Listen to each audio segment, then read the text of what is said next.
Salut, aujourd'hui on se retrouve pour une toute nouvelle vidéo et aujourd'hui c'est une vidéo ensilage, ça va être la dernière vidéo ensilage de la saison. Donc c'est pas chez nous, c'est sur une autre ferme et du coup aujourd'hui j'ai un ensemble très spécial et qui n'est pas habituel. Un ensemble qu'on a très peu l'habitude de voir donc qui est le T640 avec la 12 tonnes.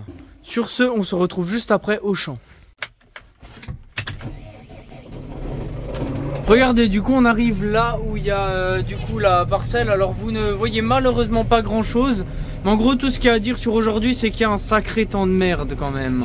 Donc en gros là on se retrouve pour la deuxième benne. Alors la première benne j'ai pas pu vous filmer parce qu'il fallait vraiment que je me fasse au feeling du tracteur, qui est très spécial. Et surtout que là on est en conditions humides. Le terrain est extrêmement mou. Et ça patine trop facilement, et si tu patines trop, tu as de fortes chances de t'embourber. Donc c'est un peu spécial à s'habituer, hein. Donc regardez le problème qu'on a. En gros, je dois pas transmettre trop de couple roue. Pourquoi? Parce que sinon les roues elles se mettent à patiner. Et du coup ça fait qu'en gros, je suis bridé à 6-7 km/h là pour le champ. Mais en gros le tracteur il en chie, non pas parce que c'est dur, mais vraiment parce que ça patine de chez patine. J'ai jamais fait un ensilage comme ça, hein. Vraiment cette année il n'y a vraiment pas de bonnes conditions pour récolter, hein. Pour tout le monde ça a été dur les ensilages cette année. C'est vraiment une année pas terrible, hein. Franchement. Là heureusement qu'on est en descente, du coup ça force moins sur les roues, du coup ça va mieux. Mais c'est un truc de malade comme ça force, hein. Pour vous expliquer, regardez le problème de la parcelle, elle est en dévers, elle est en travers. Du coup en gros pour les tracteurs c'est très dur. Sachant que déjà t'as quasi pas d'adhérence et des fois en plus tu dois faire ça en montée. Heureusement que cette partie se fait en descente, hein. Parce que punaise, je pense qu'il y en aurait plein qui s'embourberaient ici, hein. Déjà moi j'ai cru que j'allais m'embourber l'autre coup là. Wow, c'est vraiment quelque chose aujourd'hui, hein. Un point de vue à peu près de ce que ça donne à l'arrière. Enfin c'est plus simple de voir que quand moi je conduis. En vrai c'est trop chaud à filmer en même temps conduire, quoi. Regardez la merde que c'est pour reculer. Littéralement en gros je dois reculer à un endroit mais j'ai aucune visibilité parce qu'en gros je vois pas. Je vois que dalle. Et en gros je peux pas benner la benne pour voir un peu en dessous et tout, pour essayer de me positionner. Pour la simple et bonne raison que du coup c'est encore une ancienne benne où en gros dès que la benne se lève, la porte à l'arrière s'ouvre automatiquement. Donc en gros je suis emmerdé au max. Et si je ne parle pas c'est normal parce que je sais pas comment animer quand je recule. Surtout que je ne sais pas reculer. J'ai aucune expérience. Et surtout en plus quand on voit rien là. Alors merci d'être gentil et de ne pas juger ma conduite en commentaire, qui je le rappelle est approximative, tout comme moi.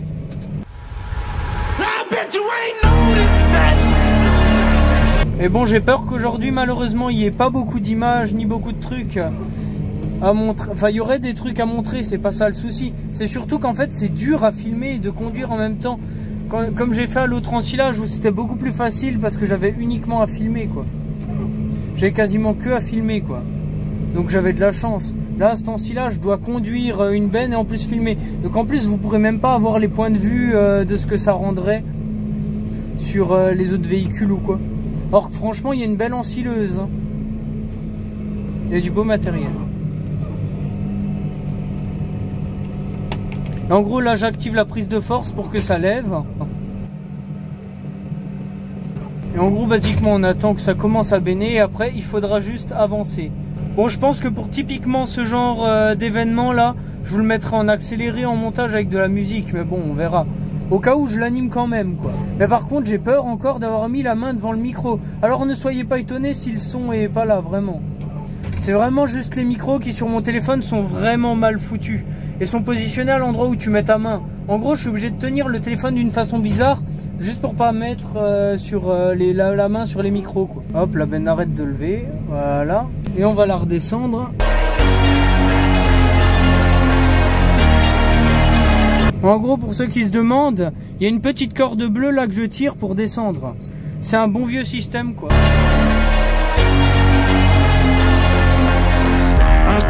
Bon, au moins ça fera du contenu à la vidéo.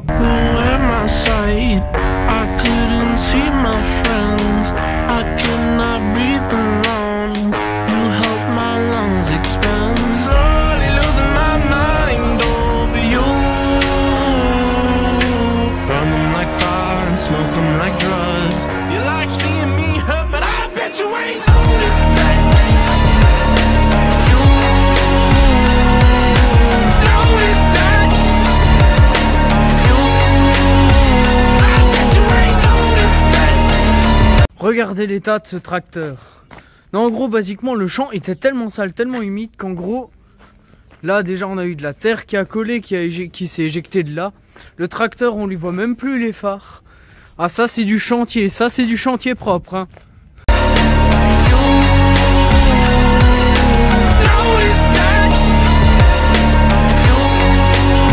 Donc aujourd'hui on se retrouve pour vider du fumier.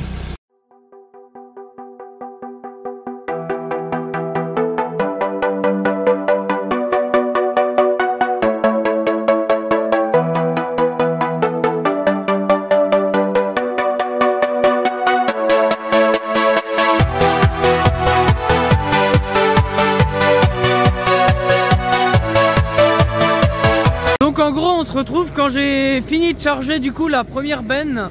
Là comme vous pouvez constater du coup aujourd'hui le fumier du coup est vraiment plein.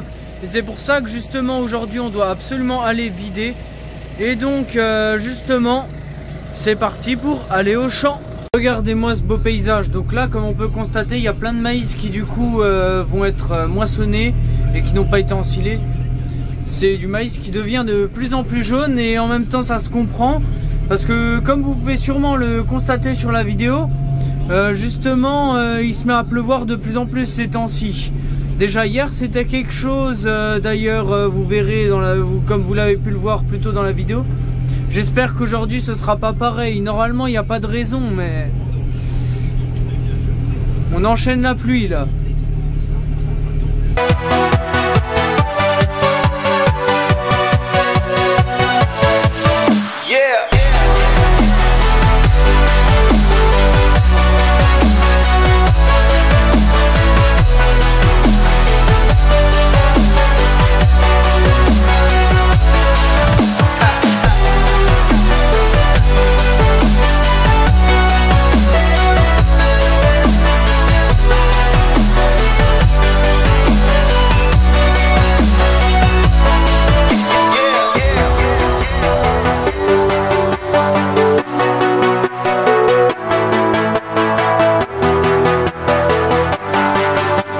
Regardez ça, en gros, il y a des putains d'ornières qui se sont faits ici.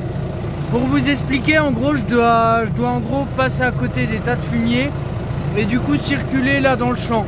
Sauf qu'en gros, le champ est tellement mou que j'ai cru que j'allais m'embourber sur place. À un moment, le véhicule, il arrivait même plus à reculer, quoi. Salut, aujourd'hui on se retrouve du coup pour labourer pour la suite de cette vidéo. Donc tout simplement on va devoir aller à une des plus grandes parcelles et en gros derrière moi il y aura mon père qui sèmera directement. Donc nous voilà au champ après que du coup je viens d'arriver. Donc en gros pour vous expliquer, là j'ai juste fait le bord des champs car en gros c'est assez difficile à faire. Là comme j'arrive au deuxième passage où j'ai déjà une raie de charrue, c'est déjà bien plus facile de pouvoir vous parler et en même temps de filmer. Donc en gros l'objectif aujourd'hui c'est quoi? Donc comme je l'ai dit plus tôt et que je me répète plein de fois, c'est labourer. Mais labourer pourquoi? Parce que derrière on va semer du blé. Donc en gros mon père il arrivera d'ici pas longtemps. Donc et en gros il sèmera au passage où je suis en train de labourer. Et du coup en gros on fait ça parce que justement ça nous permet du coup de pouvoir comment dire, si jamais il se passe des intempéries ou qu'on n'a pas le temps de tout finir aujourd'hui, et ben ça permet déjà qu'on puisse finir de semer la partie au moins que j'ai labourée et du coup d'avoir aussi un peu plus de souplesse pour si les conditions on va dire s'empirent en gros. Et en gros ce que je ne vous ai pas montré c'est du coup les différents réglages que j'ai fait.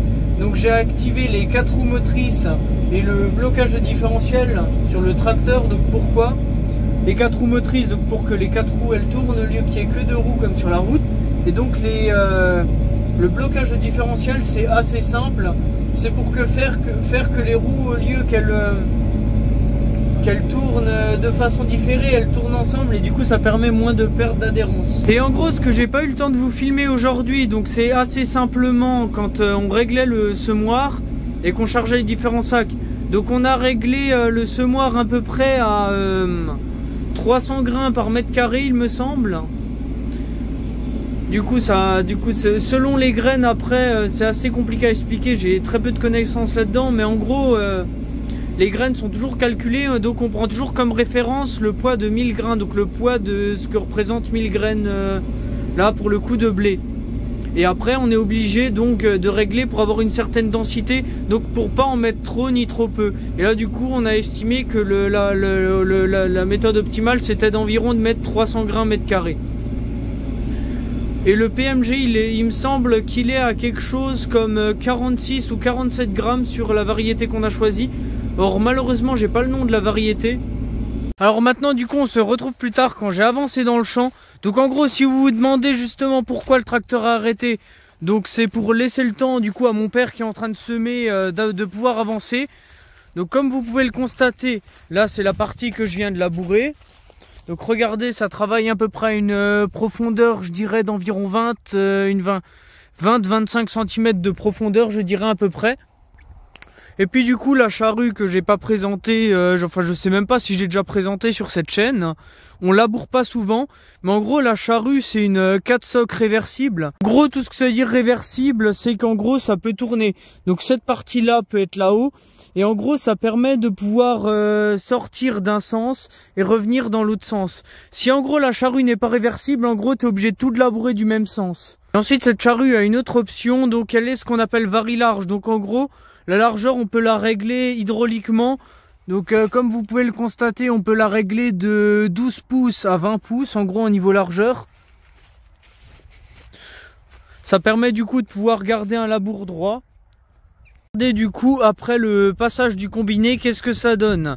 Donc le combiné c'est quoi? C'est un véhicule qui a à la fois, enfin une machine plutôt que tu accroches derrière le tracteur, qui a à la fois une herse rotative plus un semoir, et en gros grâce à l'herse rotative ça affine la terre comme ça, et du coup ça permet de planter des petites graines, donc de planter plutôt les petites graines qui sont dans le semoir. Donc là on peut voir que ça c'est la taille d'une graine, donc comme on peut constater c'est vraiment tout petit.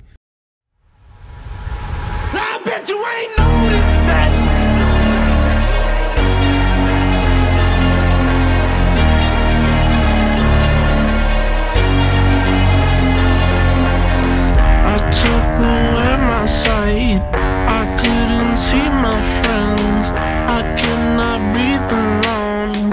You helped my lungs expand. Slowly losing my mind over you. Burn them like fire and smoke them like drugs. You like seeing me hurt, but I bet you ain't noticed that. You noticed that.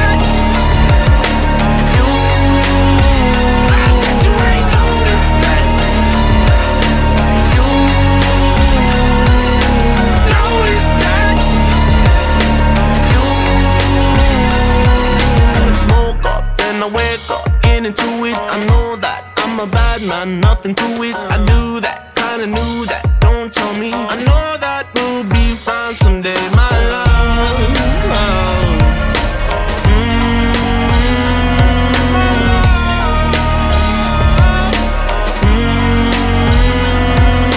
Slowly losing my mind over you. Burn them like fire and smoke them like drugs. You like seeing me hurt, but I bet you ain't noticed that. Aujourd'hui on va moissonner le maïs, donc en gros on va le mettre en grain et le charger dans les bennes. Et du coup aujourd'hui j'ai décidé de vous filmer ça. Du coup on a l'ensemble habituel, donc le même ensemble que j'avais à l'ensilage. Donc voici l'ensemble qui à l'époque était exceptionnel, qui maintenant devient commun. Donc un T6 140 autocommande avec une 12 tonnes. Et d'ailleurs n'hésitez pas à vous abonner, que ce soit à mon TikTok ou à mon Insta. Mon Insta du coup il y a un QR code qui va apparaître à votre écran. Alors n'hésitez pas à vous abonner, vous serez au courant en avance de quand les vidéos vont sortir. Et sur ce, c'est parti pour la vidéo. Et d'ailleurs, annonce très spéciale, du coup cette chaîne va évoluer encore en niveau format. À l'origine, je voulais vous faire des vidéos entre 20 et 30 minutes. Ce sera à peu près la dernière vidéo donc d'entre 20 et 30 minutes. Car les prochaines, j'aimerais plutôt me concentrer sur un format entre 10 et 20 minutes. Donc c'est pour me permettre moi d'être quand même plus régulier, parce que je trouve qu'une vidéo par mois, donc comme je suis actuellement, c'est pas assez. J'aimerais pouvoir être plus actif, mais on va dire que ces temps-ci il n'y a pas trop de trucs forcément intéressants à filmer. Donc après voilà, on arrive en période hivernale, Mais du coup, les formats vont évoluer, comme je vous l'ai dit.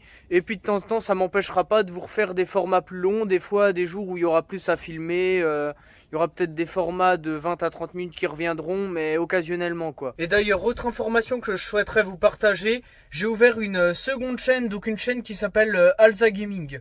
Donc c'est une chaîne où principalement il y aura du coup des vidéos gaming qui sortiront plus en période d'hiver quand on aura moins de travail à la ferme pour pouvoir continuer à vous faire des vidéos et plus en rapport avec les jeux vidéo car c'est aussi une passion que j'ai. J'en parle pas trop sur cette chaîne parce que cette chaîne est surtout tournée du côté agricole, on va dire du côté agricole dans la vraie vie, alors que là ce serait plus pour pouvoir vous filmer des parties soit que je fais que ce soit sur Farming 25 ou même sur d'autres jeux que j'aurais envie de tester. Alors n'hésitez pas à vous abonner, ça ferait toujours plaisir. Donc nous voilà arrivés au champ, donc regardez ce beau maïs. Enfin beau maïs, on va dire vieux maïs plutôt. Donc c'est du maïs qui a l'air d'avoir pas mal vieilli et qui est devenu jaune.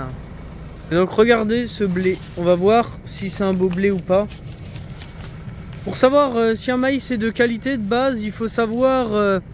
s'il y a des beaux épis, là ça m'a l'air plutôt d'être un épi pas mal. Et s'il y en a beaucoup.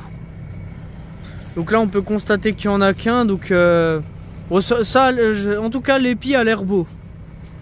On verra bien ce que donneront les rendements. Donc voilà comment ça atterrit dans la benne. Donc on peut voir que c'est purement les grains qui sont gardés. Donc c'est pas comme le maïs qui est... ensilé en maïs plante entière, donc EMPE comme j'avais parlé sur les précédentes vidéos. Là c'est purement les grains qui sont gardés donc pour être vendus.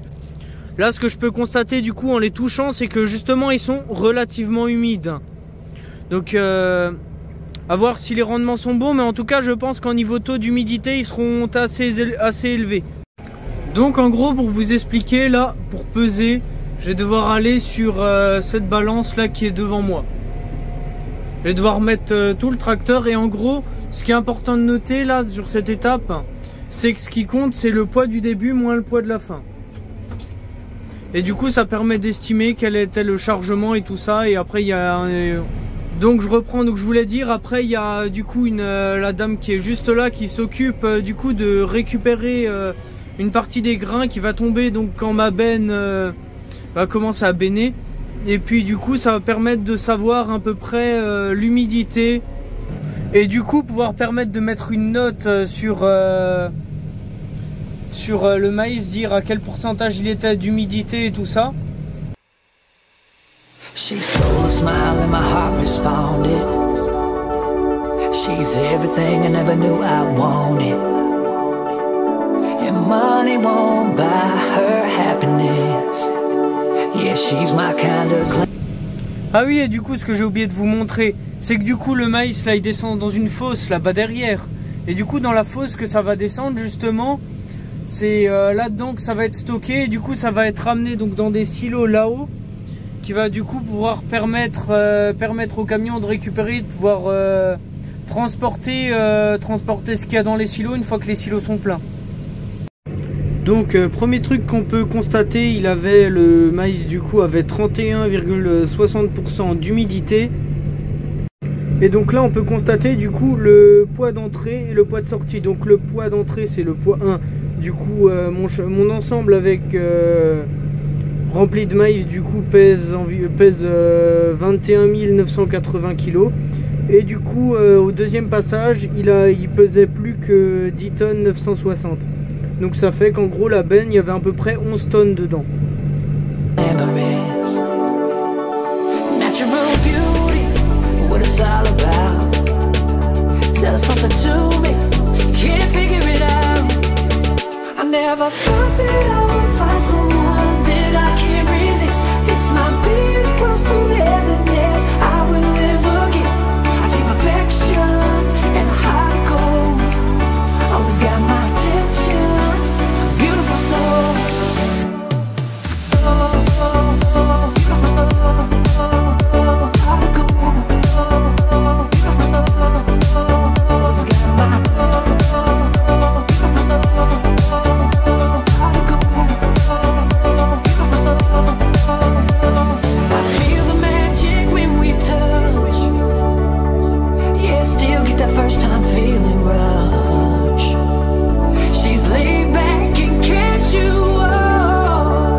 Sur ce, merci d'avoir regardé la vidéo. N'hésitez pas à commenter, liker et vous abonner. C'était Alzagri. Allez, ciao.